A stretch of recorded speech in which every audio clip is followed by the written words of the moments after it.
My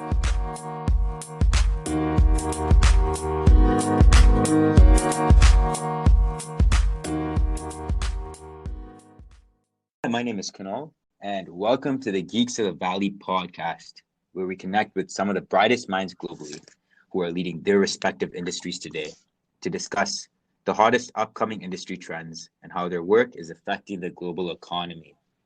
Today from Singapore, we have Jeff Lim, the founder and CEO of Bluenest, a PropTech startup that is Rocket Internet backed. Jeff, thank you for joining us today. Thank you, Kunal. Thank you for the invitation, and really happy to be here today. Excellent. It's always a pleasure to have guys like you on our podcast, pushing, the forefront of a variety of different talking about PropTech with you today. So, Jeff, just jumping into the first question, how did it all start for you? Yeah, sure. Maybe let me share a little bit about our history. Started off my career as a realtor when I was back in college. It was really good money, but what I realized is that I can't scale this business as an individual because of the lack of support from agencies. And with digitalization, we all know that the value of an agent will diminish over time. And this is the same across other verticals like banking and insurance, where we have already seen a shift towards automation. Knowing that, I've wanted to build a platform where I can connect buyers and sellers directly without agent, but that didn't really work out. Because you're likely to transact only, say, 3 to 4 times in your entire life. And a human interaction is still highly valued, especially so in Asia. Because today you're not talking about e-commerce, where decisions can be made on impulse. Real estate transactions are much more complex, and many parties are involved in the transaction itself. Maybe you can share with you a little, business models that connect buyers and sellers are not really working out. Just to share with you one company, it's called IOTU, a platform in China that connects buyers with individual sellers for secondhand properties in the market. These guys are backed by big names like Temasek and Hill House. They went into liquidation earlier this year. But on the flip side, we see the surge in digital real estate brokerage from success like companies like Redfin, Purple Bricks, and Compass, where these platforms marry the idea of human and technology. So in the same light, Bluenest was created from the idea of solving the market inefficiency, starting from agents. So we built technology to empower agents. Objective is simple. We just want to make real estate transactions and process simpler, faster, and better for everyone. Mm-hmm. Very interesting, Jeff. Truly very interesting. I really like that point that you touched on in your argument that when looking at, the Asian culture, it's all about relationships. And that kind of goes into why PropTech. What is so unique about it? Is there a difference between the 1.0 and the 2.0? Tell the users listening out there what it's about. Sure. I think firstly, it's close to me, right? It's where I started my career. It's my passion. I love real estate. I think one of the reasons why is because real estate has a close impact to people. We are talking about houses. We are talking about businesses that solve housing issues. And why PropTech? Because everyone needs a roof over their head, right? I mean, the demand and supply for real estate will always be there. Market is evergreen, but of course, the appetite shifts alongside with the economy, but people still need a place to live in. At the end of the day, there's always a problem to solve. And on a bigger picture, just 2018 itself, close to $4 billion has been invested in PropTech companies. To give you a little bit of history, following the dot-com boom from, I would say, around 2001 to 2007, PropTech 1.0 started off as an online aggregator, where at the point of time, it was really difficult to find real estate information online and nearly impossible to purchase or rent a home. And that's why listing portals like Zillow, Trulia, and it probably grew in Singapore. It started to emerge to bring information online. And today, we are in the age of PropTech 2.0. So alongside with Web 2.0, companies are improving the user experience of renting, buying, selling, and building physical spaces, especially so in the shared economy. I would say that as mature as it is, PropTech still remains highly fragmented. We are seeing many startups targeting the different pain points individually. it is definitely a good sign. But I mean, if you think about it from the user's point of view, don't you think that over time it gets a little bit more confusing as well? Mm-hmm. Yeah. No, very true. I do agree with that. And I mean, when I guess overall, right, when looking at the industry, right, there's that 1.0, it went to the 2.0. What are some of the trends you're currently seeing more on a global scale in regard to that? Yeah, well, that's a good question. So in PropTech 2.0, we have seen startups leveraging on the shared economy and vertical integration to achieve even larger ambitions in both building and management of physical spaces. And what I see here is that the trends moving forward I would call it PropTech 3.0. It's all about aggregation of these services back together. I mean, in other words, it's ready to build an ecosystem. And I mean, today itself, we have already noticed a trend in this. Just earlier this year, Opendoor and Redfin, two of US largest tech-powered real estate companies, have announced a partnership to provide more options to home sellers. So for example, with this partnership, home sellers themselves, they have the opportunity to compare listing their home on the open market with a full service Redfin agent to receiving an instant offer from Opendoor and skipping the process of listing altogether. So what I would say is that the trend moving forward is definitely about making the experience of buying and selling a home simple and really hassle-free.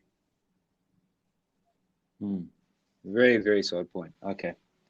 And when it comes to the future of where this technology is going and kind of where you see it on a global scale, right? Bouncing off that idea, do you see any new technological curves coming along the way in regards to PropTech as a whole? Mm-hmm. So I think, in my opinion, technology will gear towards machine learning and AI, artificial intelligence, to elevate a few things: transparency, efficiency, and better decision making. But more importantly, doing all this at a fraction of the cost. Right? I mean, these are basically the fundamental pain points of homeowners, and that's what we are also building in Bluenest. So our backend system, we automate the mundane and repetitive work of what an agent has to do today, so that they can really fully focus on conversion. And we do this at scale. And so as a result, we are able to do it more efficiently, and we are able to bring down our charges by half of what the market is charging today. Mm-hmm. And I guess just bouncing off that, is it that you find that you kind of face in today's market when it comes to Asia Pacific as a whole? Yeah, so not exactly. I think in terms of this market itself, we still see there's plenty of opportunities for us to grow in the market. I mean, like I mentioned earlier, technology is pretty much fragmented. Every company is targeting different fragments, different kind of markets. And in PropTech, I mean, we see that this is not a winner takes all kind of industry. And basically, every company can actually coexist together, and there's plenty of opportunities for one another. Okay. And just going off that point, there are a lot of up and coming blockchain PropTech focused startups out there, right? Yeah. And they're utilizing blockchain, for example, whether it's the tokenization of certain real estate assets around the world, right? But it helps increase, liquidity for, certain real estate projects out there, as well as gives an opportunity for crowdfunding. And it's tailored to a huge variety of people, whether it's from, the lower class to the middle class to the upper class, right? Mm-hmm. And one of the things that we see out there, right? We see, Harbor is a competitor, Block, Square, Liquify. They have these technological solutions where they're able to tokenize this real estate, right? And do you see you guys ever moving into that industry, utilizing blockchain at all at some point down the line? Yeah, definitely. I think blockchain is something that we are exploring, but definitely not something at this point of time. I mean, but what I really realized here is that blockchain can be used to build applications like smart contracts and services. I think the whole objective of having blockchain is that it can make more information available, and lead to less error, duplication of entries, less inefficiency, which ultimately then translate to lower costs and better building and city performance. But what I've seen here as well is that prop chain, in blockchain and in PropTech is not quite at the stage at this point of time. Right? Existing blockchain PropTech companies are focused on very niche markets. So, for example, towards investments, REITs, and related target group, and it does not really serve the mass today. So, I think what I've seen here as well is that the issue is that information is not readily accessible. But I do agree that blockchain has huge potential in this complex space. Basically, the entire institution has to change. From the government to real estate developers, and lastly, users, people like us.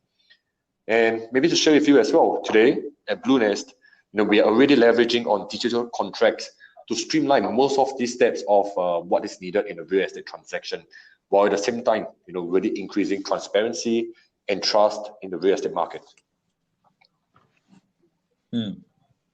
Very, very interesting, Jeff, and very solid answer you have there, because I don't disagree at all with what you have to say. There are positives and negatives to the technology, and you do have a very solid point when it comes to, is the technology where it needs to be when it comes to focusing on property technology, right? As well as, these blockchain PropTech focused companies do have a niche. And yeah, I guess exactly. Exactly. And what I want to do is try to pivot the conversation a little towards you and about you as a person, and what advice you kind of give to CEOs and young entrepreneurs out there, right? And so my first question is to young entrepreneurs that want to jump into the industry, right, Jeff, that have so much difficulty, maybe starting a startup, or wanting to choose to go into the corporate world out of college, or going into the startup world. What advice do you have for them out there? Should they go into the corporate world, get 2 years of training, or should they just jump in to a startup if they have a passion and do the best they can with it? Right, that's a good one. So, I would say go for it, right? Really. I think based on experience and based on what I've heard about, from fellow entrepreneurs, from fellow business owners, the first step is always the toughest, right? The step about whether I should actually move into starting a company, or should I actually move into a MNC. So what I'll suggest is go for it. Don't be afraid to do so. Why? But one key advice I would really give is focus on the problem and not so much on the solutions. I think at the early stage, it would be really good if you can speak with friends, people in the industry to validate the idea. And what I really believe in is that speed and execution is the key to success. Always keep focused on the problem, and together with a strong team, or strong partners, you should do good. I think with this kind of, with a formula like this, with a good idea, with a good team, you are bound to do good. Mm-hmm. And what kind of person would you say, based off the points you said, right? Would you say makes a successful entrepreneur today? What skills would you look for, right? When it comes to, let's say you were a venture capitalist, you had a fund and you were investing and looking to invest in a company. What skills would you see in a solid entrepreneur? Right. Several things. I think beyond skill sets, I think something on the soft skill sides, something on the character sides. We got to see the kind of passion, the kind of fire in entrepreneurs. I think why do I say that? Because end of the day, especially in early stage startups, you're bound to fail many times all over again. But I think what makes a successful entrepreneur different from the rest is how fast you reiterate and how fast you come back from every single failure. And I think through that, you're able to learn from every single mistake and you become stronger, right? And that's something that we see across many successful entrepreneurs out there. And in terms of skill sets wise, I would say really you got to take. Entrepreneurs really have to think out of the box, have to think on a bigger level, right? Because today you could be solving one small problem, but this problem might not be the only problem that you face today. Because end of the day, every single day, you could be looking at new stuff, new problems arising. So you got to look at things on a bigger picture. And I think if you're able to do that, together with the kind of passion, the kind of entrepreneurship, that's the kind of people that I'll be looking out for, right? Even as a I mean, we don't even look at co-founders. You know, I mean, if you're looking at employees, you know, that should be the kind of people you should be hiring.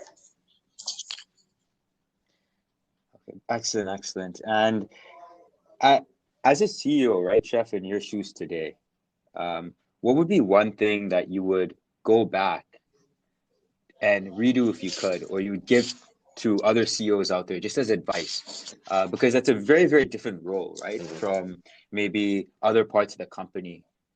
What would be one thing that you tell them? I think one thing I would say is you try to focus more on the execution, because I think many a times, you know, entrepreneurs, or I mean not just entrepreneurs, but I mean if you're even talking about managerial people, right? I mean they focus a lot on planning. You know, when you keep planning, you know, you lose out on time, you lose out on speed, you know, and more often than not, you know, your competitors, you know, are always moving faster than yourself. So one thing I would say, or one thing that maybe even for myself, if I can go back time, right, I'll focus more towards execution rather than, you know, planning things. I think one philosophy here is definitely that, you know, you can't be always 100% right on every single thing, right? So rather, you know, we go faster, but, you know, we compromise a little bit more in terms of the quality of the work. But, you know, we make sure that, you know, we move it faster, and at a point of time, you know, we are able to learn better, you know, than, you know, planning out something that might not even happen. Right. And people, well, one thing I've kind of noticed in the industry, you know, a lot of people start companies and they fail, but we only see the top 1% of, you know, people that succeeded, right? Whether it was Bill Gates, you know, Zuckerberg, Elon Musk, and we never see that other 99% that failed. And you know, everyone thinks there's a lot of misconception out there, right? That it's a straight path to the top. There are only a few bumps on the way, but truly, it's nothing like that. And so, could you give us a little bit of insights on what has your path been since you started Bluenest? What are some of the struggles you guys have truly faced that have shown that it's not an easy path to start a company? Right. You know, you're really taking a risk walking out and doing it. Right. I think to your first point, when you mentioned that, you know, only the 1% of entrepreneurs are always out there, you know, in the media, you know, in light of fame, right? Whereas the 99% are always hidden. So I think that there was one article, you know, talking about the difference between unicorns and rhinoceros, right? I mean, unicorns are the ones that are always out there, you know, flying, but rhinoceros are the one that is usually in stealth, you know, but growing really, you know, profitably and at a sustainable rate.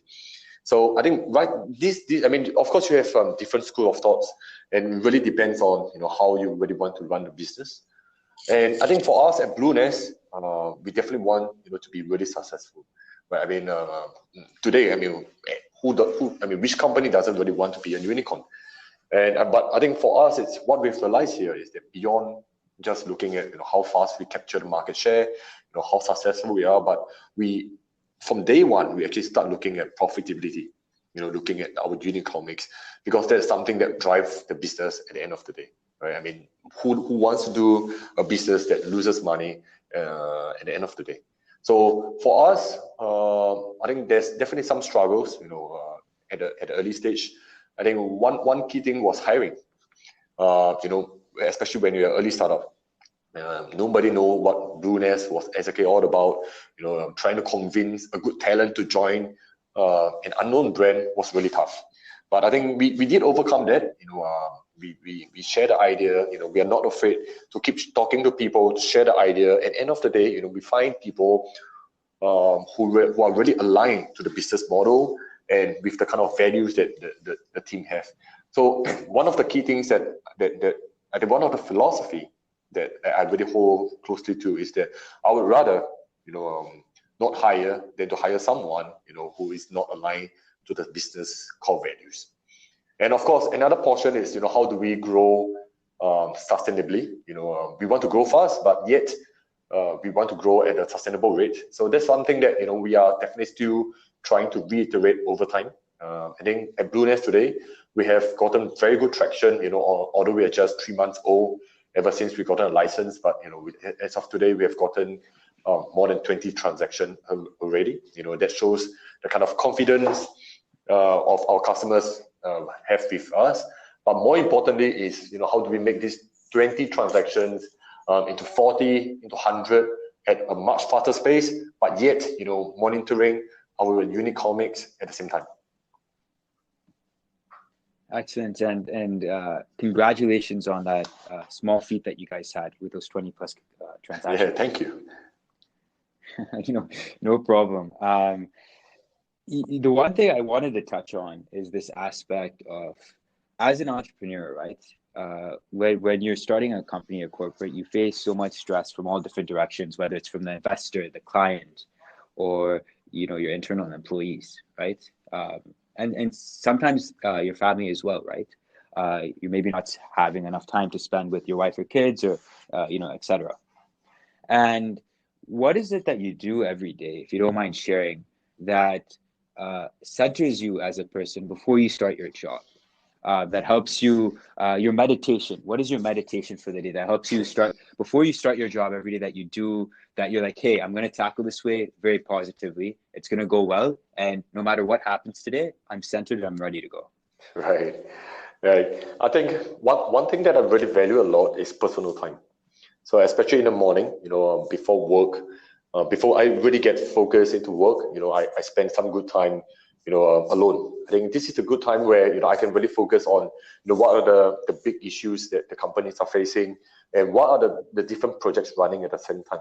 Because especially in startups, early stage startups, you're like, you're running, you could be running multiple projects at the same time, 5 to 6 projects at the same time, and things can get really, really messy. So, spending I think every morning, spending some time alone actually helps me to think about, things on a bigger picture.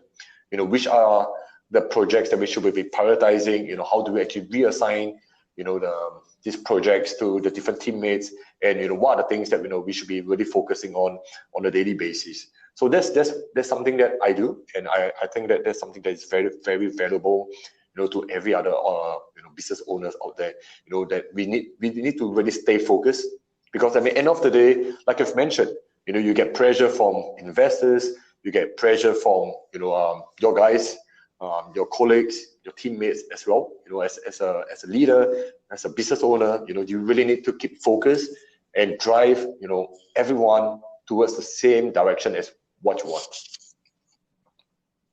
Sure. And also that, right, that pressure includes people looking up to you, right? Because everyone looks to you when things go wrong, everyone looks to you, right? You are the face of the company in a way. And I guess to wrap it up here, Jeff, as we're running a tad out of time, is there anything I should have asked but I didn't? You have such an interesting background or personality. Anything you might want to mention about your hobbies or anything exciting? That's a good one. Let me think about it. I think for myself, I'm someone who really likes to think about new ideas, and that's how I got myself into this entrepreneur space. Ever since when I was even in college, I've never stopped thinking about and observing what people are doing on a daily basis. Maybe to share something that is really interesting with you. When I was commuting to school on a daily basis, I do observe what people are doing. And what people are spending. I think, what are they spending their time on? And what kind of interactions are they doing? And with that, I try to think about what kind of problems actually exist in the community today. Because what I really believe in is, I want to create businesses that can really solve the problems of the community. And this is something that I hold very closely to myself. And I mean, even today at Bluenest, why I really have the passion for Bluenest and real estate is because real estate is something that is so close to every one of us. Every one of us needs a home. And I believe that, with this Bluenest, I think with this digital real estate agency model, we are able to really tap into the life of everyone else to make property transactions so much better and faster than before. And that's what I really have. Sure. And I can hear it in your voice. You sound very passionate. You're a true hustler at heart. So very, very nice to see that. And Jeff, you have such an interesting personality. It looks like Bluenest is in fantastic hands. And if investors or anyone wanted to reach out to you for mentorship, or if anyone was actually interested in working for you, how would they best contact you, Jeff? Sure. I mean, you can either find me on LinkedIn, Jeff Lim, or my email address is jeff@bluenest.sg. So happy to connect with anyone else, who is really keen about not just Bluenest, but real estate and startups in general. Happy to connect. Excellent. And once again, guys, that is jeff@bluenest.sg. Thank you once again, Jeff, for joining us, and it was an honor having you on our podcast. Thank you so much, Kunal. Thank you so much for your time and this opportunity as well. Thank you.